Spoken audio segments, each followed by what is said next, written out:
Regresamos y recordamos que nos pueden escribir a la etiqueta Análisis Político. Bueno, conversamos con Vladimir Villegas, con Oscar Chemmel, esta conversación muy interesante, pero hay un problema de fondo en todo esto que Oscar lo señalaba inicialmente y que ni la oposición ni el gobierno lo han abordado, y es que en Venezuela hasta ahora habían venido coexistiendo dos modelos, dos visiones políticas, ¿no?, del Estado.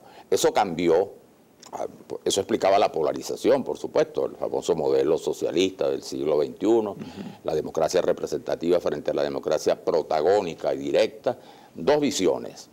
Eso fueron todos estos años. Ahora, eso se pone de manifiesto y se convierte en un elemento crítico cuando la oposición obtiene la mayoría calificada y controla el poder legislativo.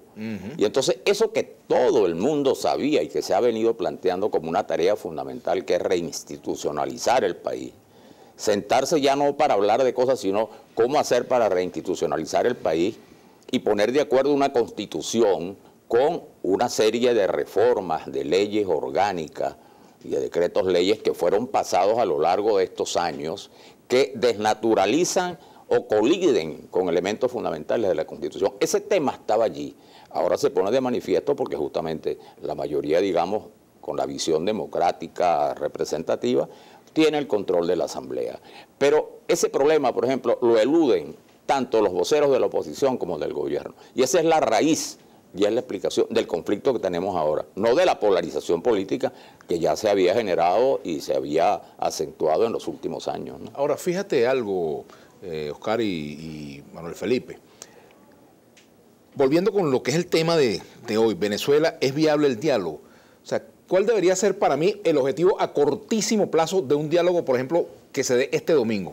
Bueno, que se den las condiciones para que no tengamos un choque de trenes el 3 de noviembre en Miraflores, por ejemplo. A mí me aterra que Venezuela vuelva a vivir horas como las del 11 de abril. Yo estuve allí el 11 de abril en Miraflores. En ese momento yo formaba parte del gobierno del presidente Chávez y no me gustaría que se repitiera una escena como esa, venezolanos contra venezolanos, un baño de sangre, una guerra civil, un escenario de esa naturaleza, un golpe de Estado. No quiero eso para Venezuela, no lo quiero ni para mis hijos ni para los hijos de los demás. Y como yo no estoy dispuesto ni a poner mi carne, ni a poner la carne de mis hijos, ni de mi familia en una cosa como esa, pues no convoco a la violencia ni a la confrontación. Ojo, una cosa es eso y otra cosa es el derecho a la manifestación.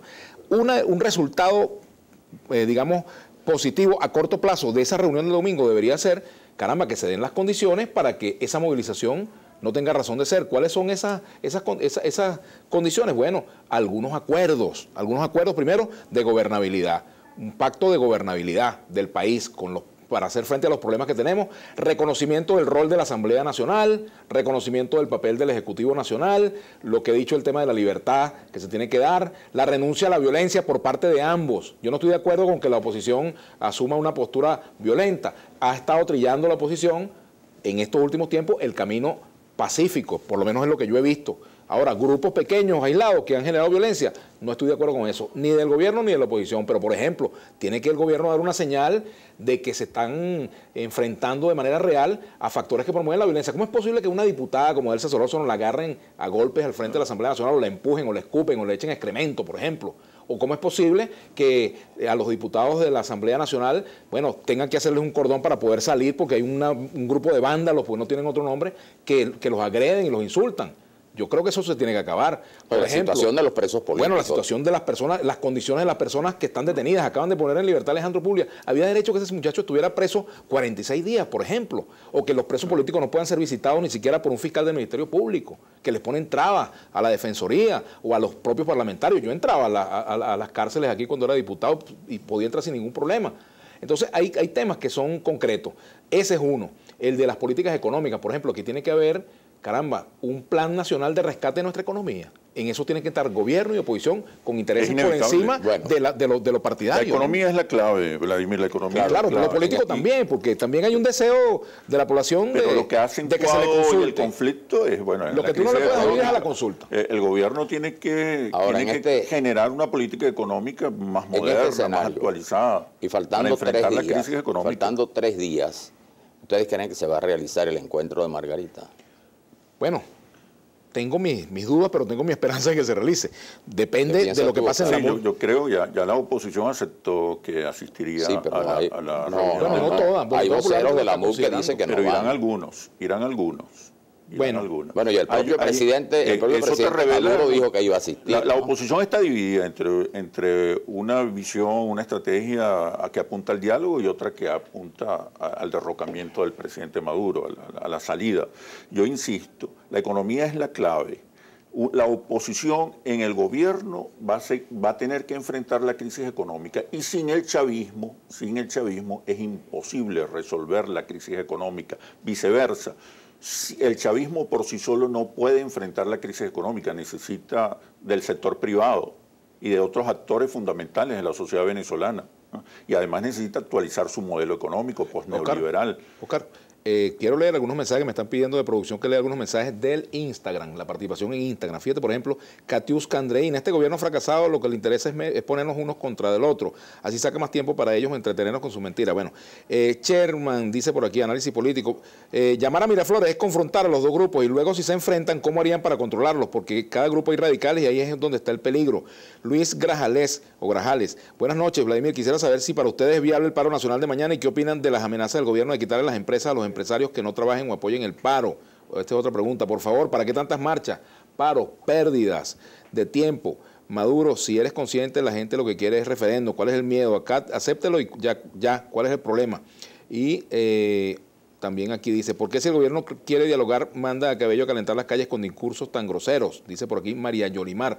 Estamos un poco redondeando las conclusiones después de esta conversación sobre este tema y tratando de responder en lo posible la pregunta, ¿no? Si es viable el diálogo.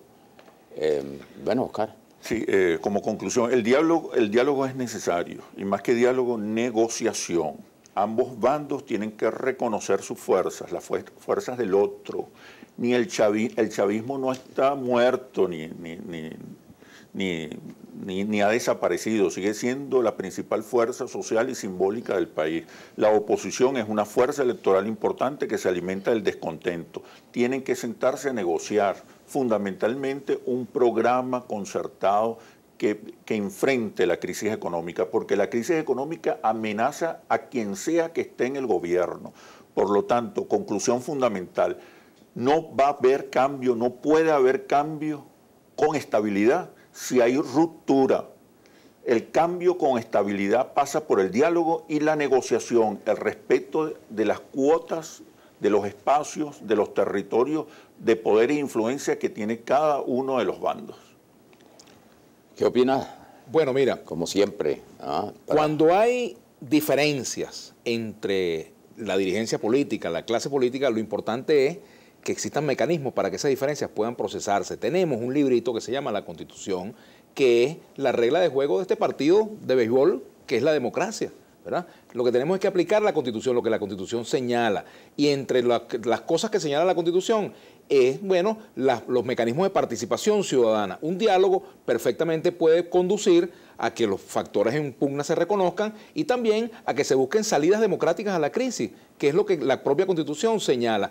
Hablar de ruptura como un elemento para desvirtuar, por ejemplo, un mecanismo constitucional como referéndum revocatorio, lo que puede es agravar la crisis. Es decir, si hay condiciones para un referéndum revocatorio, que se haga, lo que quieran votar a favor y los que voten en contra, punto. La pérdida del poder o la permanencia en el poder es un asunto que lo debe resolver el pueblo mediante el voto, mediante su expresión concreta. Y con respecto al diálogo, creo que tienen que crearse condiciones para que ese diálogo sea fructífero. El gobierno tiene en este momento la sartén por el mango en cuanto a la posibilidad de cambiar el ambiente político nacional con algunas decisiones, con algunas actitudes que el país agradecería. Mire, presidente Nicolás Maduro, se lo digo como compañeros que fuimos del liceo, como compañeros que fuimos en la Constituyente, como compañeros que fuimos en la Cancillería. Usted tiene la posibilidad de dar un giro en Venezuela. En sus manos está la posibilidad de que Venezuela supere sus problemas y que vayamos a un diálogo realmente productivo. Depende de usted fundamentalmente y depende de usted las rectificaciones, porque usted es el presidente y a usted va a ser a quien la historia va a evaluar como jefe de Estado. Entonces es posible que usted escuche más allá de sus entornos, más allá de los pequeños grupos que lo rodean y vea a un país que está pidiendo cambios, que está pidiendo transformaciones, que está pidiendo justicia y que quisiera que un jefe de Estado escuche lo que es su clamor. Entonces creo que en el presidente Maduro están las posibilidades de conducir ese cambio. Me parece muy bien que el presidente Maduro vaya a ese diálogo y ojalá vaya Ramos Alup y que puedan hablar sin insultarse, escuchándose el uno al otro, respetándose. Yo recomendaría efectivamente que la oposición asista. Me parece que es una falta de seriedad con el Vaticano que factores de la oposición saboteen ese esfuerzo de diálogo que se viene dando. Ahora no se puede utilizar para perder tiempo. Así que bueno, presidente Maduro, creo que usted tiene en sus manos la posibilidad de dar un giro a esta situación y evitarnos episodios de violencia que van a ser muy dolorosos. La oposición también tiene su cuota de responsabilidad, pero como lo dije al comienzo, en esta fiesta el DJ es el gobierno. Bueno, ya como conclusión es obvio no solo que es inviable, sino que es indispensable el diálogo, la aproximación y los acuerdos, ya no en función de los intereses de los actores políticos, del gobierno y la oposición, sino del país, que está enfrentado a una coyuntura muy difícil, la económica que ya conocemos, pero una que hemos señalado y conversábamos en el programa anterior, que es el tema social. En Venezuela existe una violencia, en Venezuela existe una guerra civil social, no entre el Estado y la subversión, sino entre los factores organizados de la violencia que condicionan la vida de todos los venezolanos. Y esos factores pueden desencadenarse si no hay acuerdos y aproximaciones entre los factores del gobierno y de la oposición. Yo creo que esa tendría que ser la conclusión, ¿no? Y bueno, agradecemos por supuesto a nuestros invitados, a Oscar Cheme, a Vladimir Villegas, muchas gracias. por supuesto, y a nuestros televidentes.